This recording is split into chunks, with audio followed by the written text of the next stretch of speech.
E eu quero refletir com vocês sobre esse tema, um casamento para a glória de Deus. E uma das maneiras de Deus manifestar a glória dele é através da família, do casamento. Existem várias formas, várias maneiras. Por exemplo, o Salmo de número 19 diz que os céus e a terra proclamam a glória de Deus e o firmamento anuncia as obras de suas mãos. Deus tem várias maneiras, mas uma maneira que ele também escolheu foi instituir a família, porque a própria ideia de criar o homem à imagem e semelhança e colocar o homem na terra e instituir o matrimônio manifesta a glória de Deus, o feito de Deus, os feitos de Deus. O que significa glória? Glória significa grandeza, significa domínio, poder, majestade, magnificência. Glória significa revelação do caráter de Deus, quem Deus é, esse Deus criador do universo.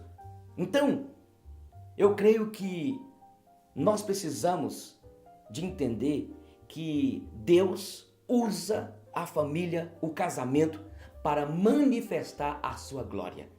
Mas quando é que Deus manifesta a glória dele através do casamento? E eu creio que, em primeiro lugar, é quando acontece a união, seja no cartório lá, quando o juiz de paz declara marido e mulher, ou na cerimônia religiosa, seja na igreja católica ou na igreja evangélica, quando o sacerdote ou o pastor ali recebe aqueles noivos e ali eles fazem uma aliança um com o outro, fazem aqueles votos, aquelas declarações. É preciso nós despertarmos que aquele momento de cerimônia é um momento onde a glória de Deus está sendo manifestada. Porque Deus tem um propósito quanto o casamento. E o propósito dele é revelar a glória. A Bíblia nos ensina, nos evangelhos, na palavra de Deus, sobre o noivo e a noiva. O noivo é Jesus e a noiva é a igreja. E naquele momento, na igreja, naquele altar ali, é uma oportunidade para o ministro, para o pastor, o sacerdote, ensinar esta verdade bíblica e falar de Jesus como Salvador e falar do noivo que está na expectativa, que está ansioso para encontrar com a noiva, que é a igreja. Agora, é interessante que o casamento antigamente, nos tempos de Jesus, não era como hoje. Hoje é o noivo que fica no altar esperando a noiva vir. E na verdade essa ideia pagã é um princípio pagão. É verdade que não vou dizer que é pecaminoso, mas se nós formos para a Bíblia é diferente. O noivo antes, ele ia na casa dos pais da noiva, que ele tinha interesse de casar com ela, tinha todo um processo, tinha aquela questão do dote. Passava um tempo depois, o noivo ia na casa da noiva buscá-la para levar ou para a casa do seu pai ou para a sua própria casa. Era todo um ritual e Jesus conta a parábola das 10 virgens, que eu quero refletir agora. A parábola das 10 virgens para mostrar a glória de Deus sendo manifestada na cerimônia de casamento. Aí, quando o noivo ia buscar a noiva na sua casa, para tomá-la dos seus pais, pegá-la como esposa, tinham 10 virgens. Era a tradição mostrada pela parábola, a ideia da parábola. As 10 virgens. E a parábola contada por Jesus fala que 5 virgens eram prudentes, ou foram prudentes, sensatas. E as outras 5 foram insensatas, imprudentes. Porque existia uma tradição. Quando o noivo pegava a noiva da casa do pai e vinha com ela, as 10 meninas virgens, que representava a pureza e que representa a igreja que está sendo santificada, a igreja que não pode ter mácula, aquelas 10 virgens seguiam o noivo. Mas as virgens sábias levavam, além da candeia, porque tinham as candeias acesas para iluminar o caminho e para chegar na casa do pai do noivo ou na casa do noivo para o banquete, para a festa. E aí, as 5 virgens prudentes, elas levavam o azeite de reserva, porque o azeite também precisava na caminhada, enquanto ia aquela romaria, aquela procissão, aquele ritual do casamento. E quando acabava o azeite, e praticamente era quase de meia hora, tinha de colocar novamente o azeite, as insensatas não levaram azeite. E a Bíblia diz então que elas estavam esperando o noivo chegar. E o noivo demorou. E enquanto isso, todas as 10 virgens dormiram, adormeceram. E quando de repente alguém gritou: o noivo vem, está chegando o noivo chegou. As 5 virgens, sábias, prudentes, pegaram as lamparinas, as lâmpadas, colocaram azeite e foram atrás do noivo. Mas as outras estavam adormecidas, também que estavam adormecidas, elas não tinham o azeite para seguir aquela romaria, aquela procissão. E elas tentaram comprar o azeite. E quando elas chegaram na casa do noivo, naquela escuridão, e bateram atrasadas na porta, porque elas foram tentar comprar azeite, quando elas chegaram, o noivo tinha fechado a porta. Então, esta é a ideia da parábola para mostrar que o casamento, Deus quer mostrar que o casamento está na manifestação da glória dele. E que glória é esta? Para que os homens, para que eu e você entendamos que assim como o casal, 2 pessoas se unem, naquele momento a noiva representa a igreja, tipifica a igreja, e o noivo representa Jesus, que vai um dia vir buscar a igreja, arrebatar a igreja. E a ideia das lâmpadas é que nós precisamos de estar com as nossas lamparinas, com as nossas candeias cheias de azeite. E a Bíblia diz em Efésios, o apóstolo Paulo, enchei-vos do Espírito. Então a ideia é que a igreja precisa estar santificada, preparada para o encontro do noivo que um dia virá.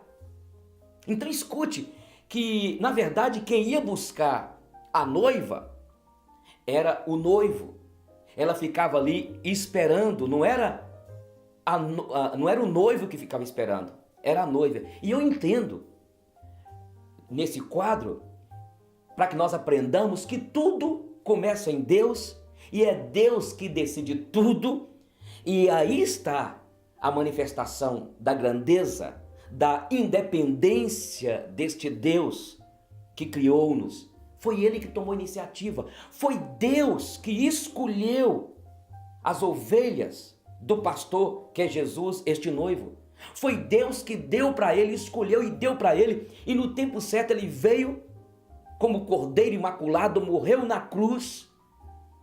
E agora esse Jesus que morreu na cruz, ele foi para a casa do Pai e ele vai voltar para buscar a noiva, e vai ser um encontro triunfal. E a Bíblia diz que ele vem sem demora, ele vem para buscar a noiva.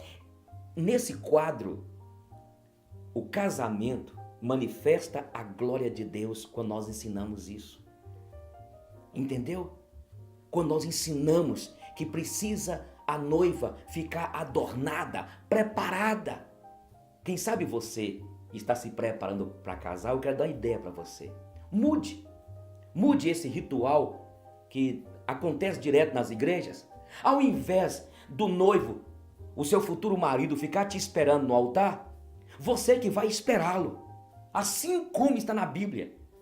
Porque quem vai vir buscar a igreja é Jesus, é o noivo. E enquanto isso, a noiva está esperando. Quem sabe você vai casar e já preparou tudo, né? A noiva fica aí um ano e meio preparando as lembranças, preparando o lugar, preparando quem vai cantar, preparando também, decidindo quem serão as testemunhas, preparando também quem vai, qual pastor vai fazer aquele momento ali do culto, a liturgia, né? Toda aquela preparação e preparar também o vestido. Tem todo um ritual antes, assim também. Nós como igreja do Senhor, ou que fazemos parte desta igreja, que somos a noiva, a igreja é a noiva, a igreja precisa de se preparar, adornar, porque a qualquer momento o noivo vem. É o que a Bíblia diz em Apocalipse. O noivo diz vem, a noiva diz vem, e a Bíblia diz que vai ser no piscar d'olhos, ao ressoar da última trombeta, quando nós ouvirmos, sabe, o toque da trombeta. O noivo vem, o noivo está chegando. Casamento manifesta a glória de Deus desde o altar. Então mude. Quem sabe você está aí, já escolheu a igreja? Então mude. Ao invés do seu futuro amado, seu noivo ficar ali te esperando, você vai esperá-lo. E aí o ministro, o pastor vai ensinar esta verdade, e quem sabe na noite do teu casamento a glória de Deus já está sendo manifestada, que pessoas irão decidir, irão converter.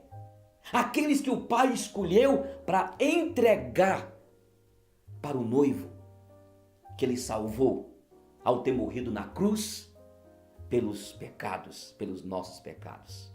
Então casamento tem como propósito manifestar a glória de Deus. Em segundo lugar, quando é que o casamento manifesta a glória de Deus?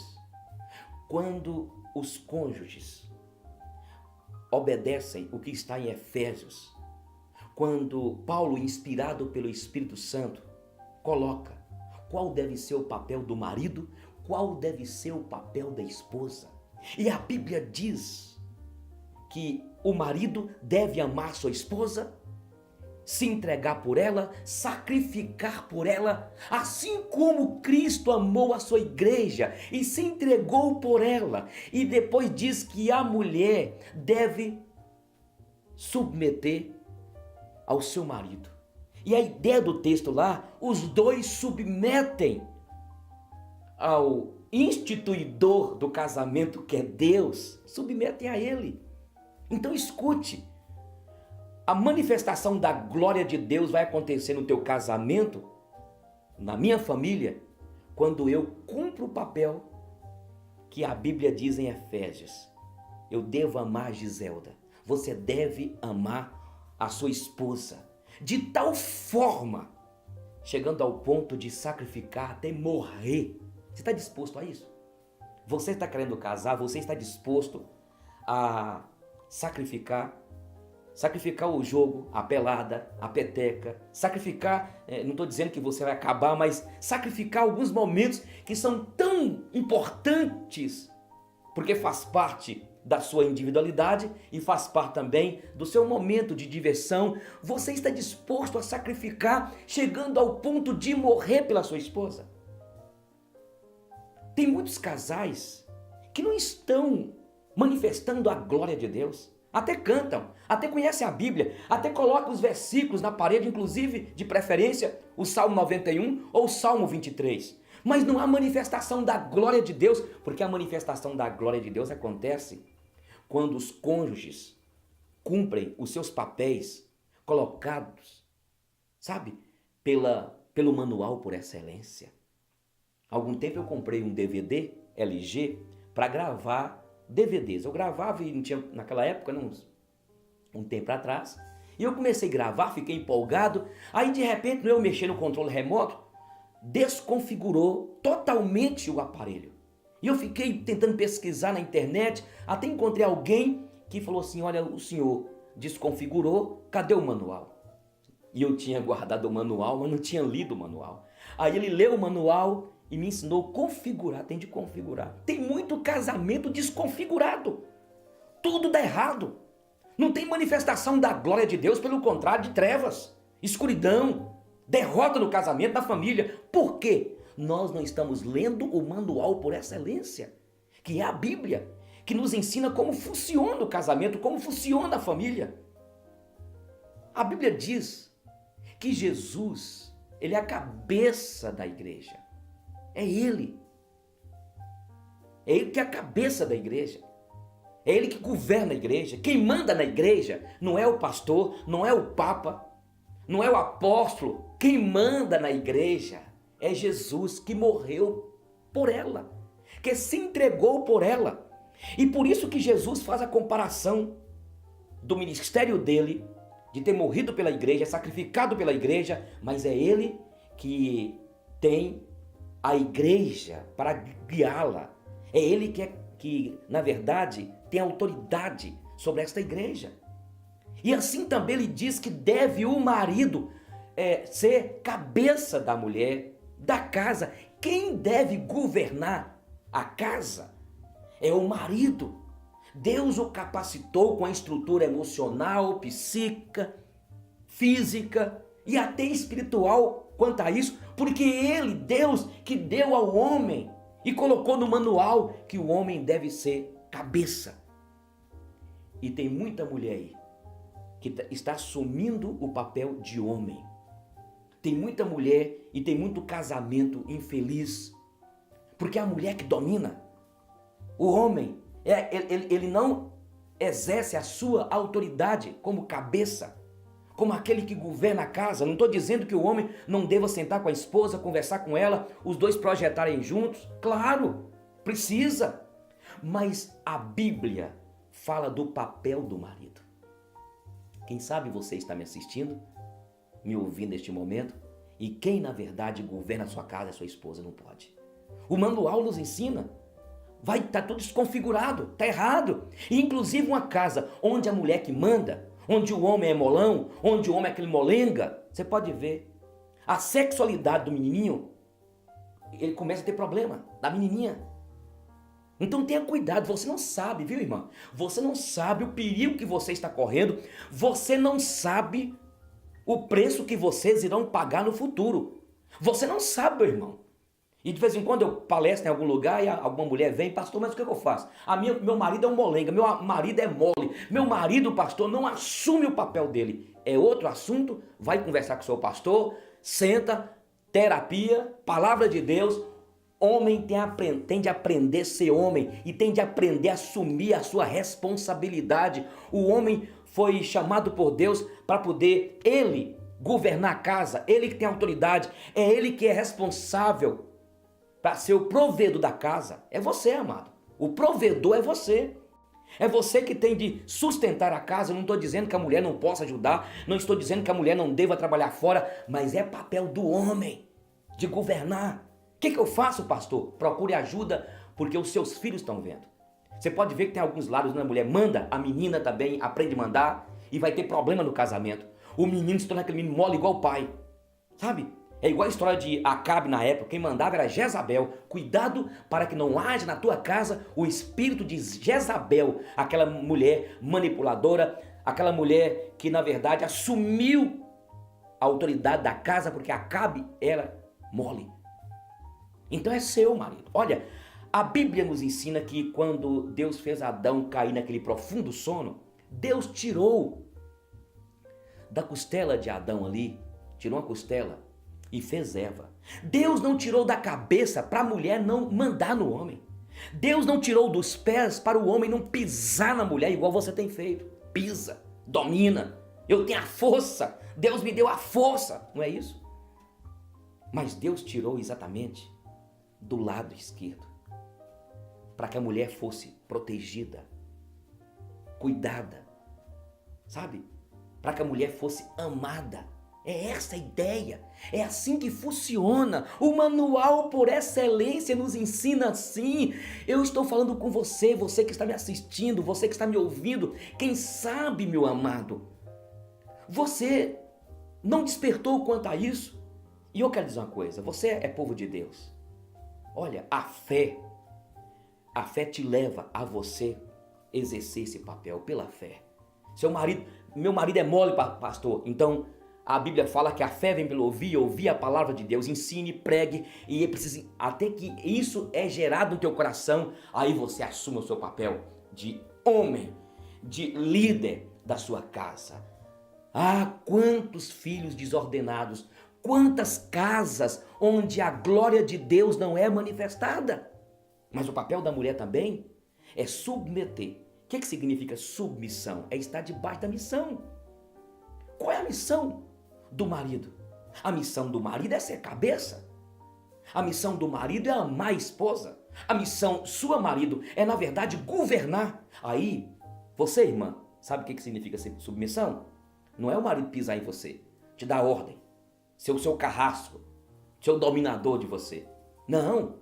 Inclusive a Bíblia fala que a mulher é parte frágil e que o homem deve cuidar. Aí, ao mesmo tempo que fala que o marido é cabeça, ele tem autoridade, fala para ele amar. Olha que difícil.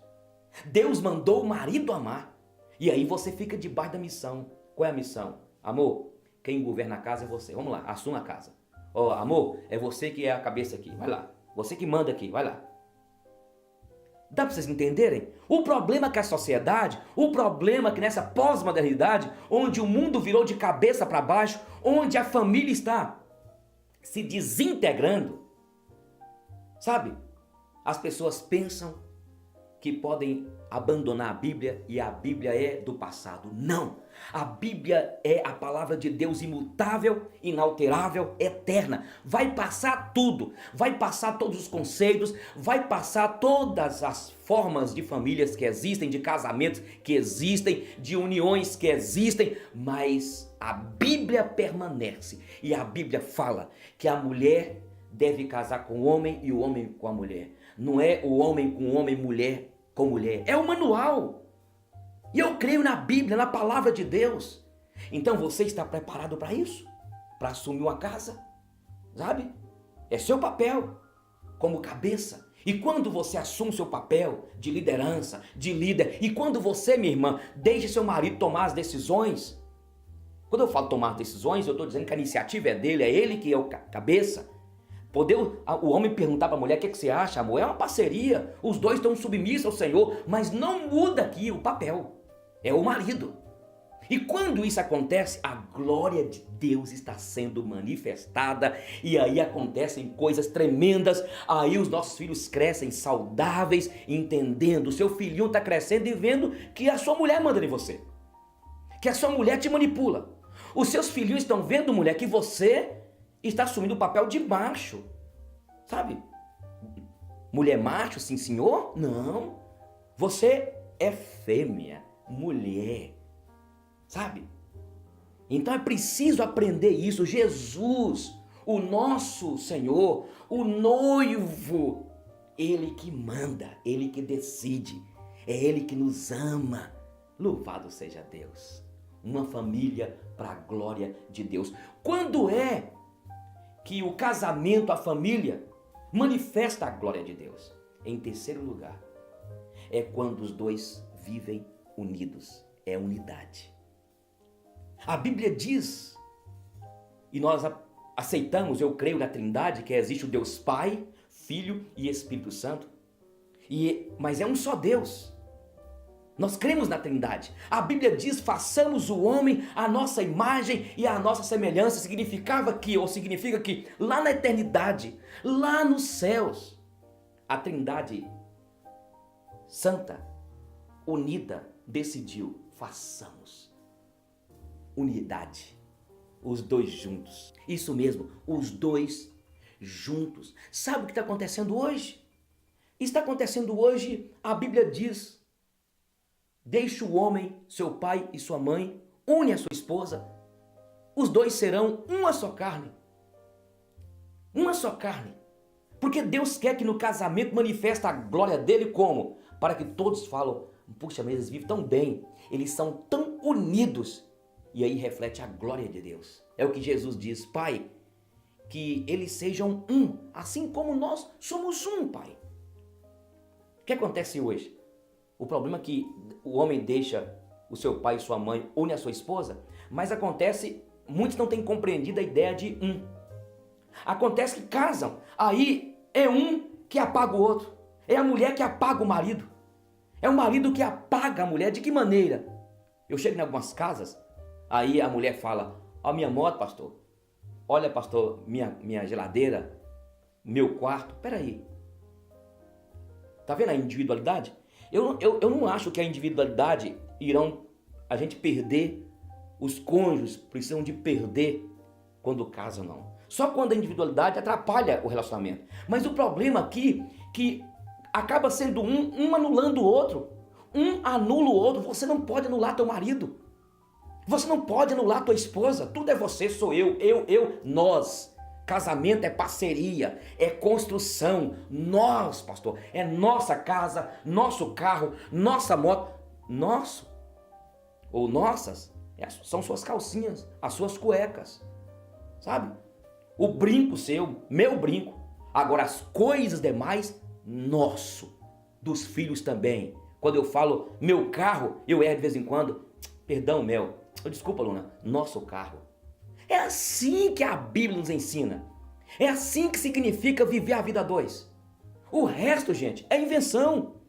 Entendeu? É assim que funciona. Outra ideia é que os dois se unem para poder os dois competirem um com o outro. Aí zera o casamento, não manifesta a glória de Deus.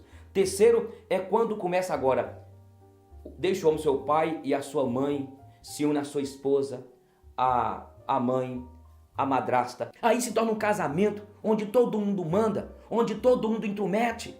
É verdade que quando a gente casa, e você que vai casar, você não vai casar apenas com a sua esposa, você vai casar com o pai dela, com a mãe dela, todo mundo, a mesma coisa. Mas eu estou dizendo que na perspectiva dentro da casa, são os dois que têm de construir agora uma história. E quando o casal vive unido, aí a glória de Deus é manifesta. Porque agora as pessoas vão ver. Quando eu chego na igreja só, as pessoas falam, ué pastor, cadê Giselda? Quando Giselda chega lá só, ué Giselda, cadê o pastor? São tão unidos. É isso que acontece. O Espírito Santo não concorre com Jesus, Jesus não disputa com o Espírito Santo, os dois não disputam com o Pai, são um. Casamento manifesta a glória de Deus quando você e seu marido, você e sua esposa, traçam um projeto para viverem juntos, para a glória de Deus, para viverem juntos, para que as pessoas entendam que existe um Deus, que é um Deus que criou todas as coisas, e Ele é um Deus unido, tem união entre o Pai, Filho e Espírito Santo. Esta é a ideia. Um casamento para a glória de Deus. Quando é que o casamento manifesta a glória de Deus? Sabe quando é? Quando os cônjuges entendem que um vai ser usado na vida do outro para poder ser misericordioso, ser bondoso, resgatar o outro, para que a imagem e semelhança de Deus seja vista no casamento. Quando o casamento há misericórdia do marido para com a esposa que errou, que pecou, quando há misericórdia da esposa, do marido que pisou na bola, quando há bondade, quando um resgata o outro, quando não há cobrança, ficar um cobrando do outro, um dependendo do outro, um idealizando o outro, quando não há isso, mas há uma dependência, os dois de Deus, e se humilham, e para que os dois possam um resgatar o outro, aí começa a imagem e semelhança de Jesus ser revelada. Você cobra muito da tua mulher. Você cobra muito do teu esposo. Quem sabe você cobra muito dos teus filhos. E isso é o problema. O casamento, a união, não é para um ficar cobrando do outro. Não é para um ter expectativa demais quanto ao outro. Eu aprendi isso com a minha paixão com Giselda. Eu aprendi isso há muito tempo. Não é eu ter expectativa quanto a ela. E é interessante que Deus colocou aí na sua esposa, esta mulher cheia de fragilidades, cheia de erros, um temperamento talvez difícil. O seu marido, um homem totalmente que luta aí com essa lascívia, com essa tendência miserável. Se Deus fosse dar para você um homem perfeito, uma mulher perfeita, não ia ter glória manifestada no casamento. E a glória é manifestada exatamente quando nas deficiências da sua esposa, quando nas deficiências do teu marido, entre os cônjuges, um suporta, supera, ama, perdoa, tem misericórdia, anda mais uma milha, anda duas, dê a face ao que te fere, e aí está sendo manifestada a imagem de Jesus Cristo no casamento, e aí a glória de Deus está presente. Olha, que Deus te abençoe. Casamento é uma bênção de Deus. Então, obedeça, esteja debaixo desses princípios colocados pela palavra de Deus. E certamente a tua família, o teu casamento vai manifestar a glória de Deus. Amém?